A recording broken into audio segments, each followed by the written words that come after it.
It's never too early to make some predictions for the new season. I'm looking into the crystal ball and seeing the outcome of the coming Formula One season. Firstly, Mercedes. They will build a dominant car.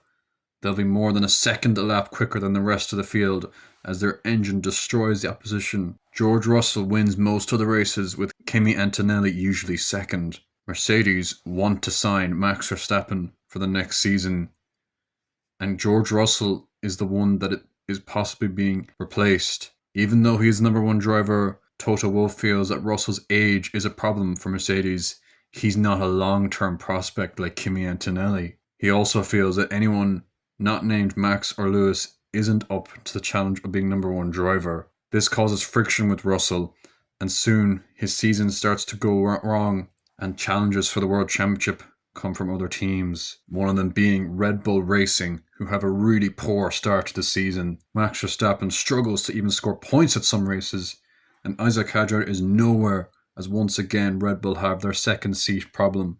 This prompts the team to do another driver swap. Isaac Hadjar is replaced and swapped by Liam Lawson, re-promoted back to the team that he was fired from. When this doesn't work, the team fire Lawson. They give him a $10 million settlement and bring back Daniel Ricciardo. But Max wants out. He tries to leave the team, but once again he's reminded his contract runs up to 2028. Teams infighting occurs again as Christian Horner's ghost haunts the team, but the team reunites behind Max, and in the latter part of the season he actually forms a serious championship threat. But is it too late? Another team with a terrible start is Ferrari. Once again, their engine is not good enough. They have a disastrous start to the season, struggling to score points. Charles Leclerc has no luck once again, and Lewis Hamilton even considers retiring mid-season as the run gets worse. But then something amazing happens at the summer break. They bring a huge bazooka engine upgrade. Leclerc wins some races. Hamilton even gets his first win in red, and that prompts him to extend his contract to 2027. However, they miss out on challenging for the World Championship as strategy calls once again hinders the team. Leclerc luck also kicking in. Then, at the end of the season, it emerges it's all an illusion. The Ferrari engine upgrade wasn't very legal, and that dooms them for the 2027 season. McLaren, they're okay at the start because they have the Mercedes engine, but not a works team, meaning they can't fight the Mercs. Papaya rules are even more controversial this season. Because the team is no longer easily winning races, they're becoming a real hindrance. This becomes very obvious during the British Grand Prix. The McLarens are running 1 and 2, but Lando Norris is leading and has a slow pit stop which drops him to third.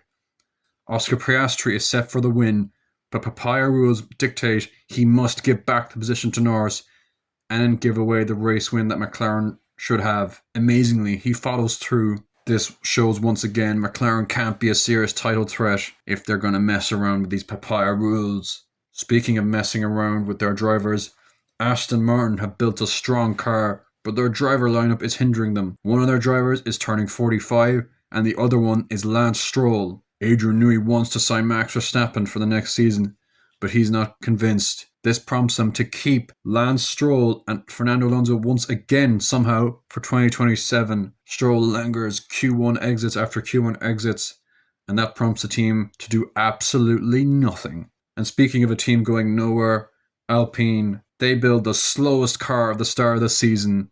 The switch to Mercedes engines didn't work. They spent years trying to blame it on Renault, but in fact, they were just terrible at building a car.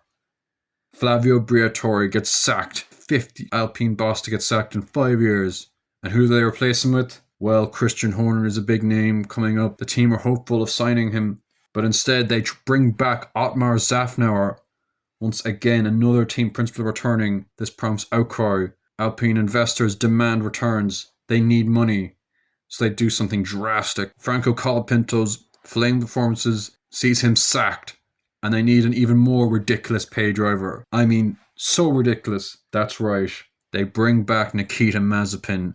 After his previous F1 debut with Haas, he returns, and also returns with the Russian flag on the car. This is controversial, but Alpine insist it's just a French tricolour and the correlations with the Russian flag are just coincidental. The flag that Mazepin is not a fan of is blue flags.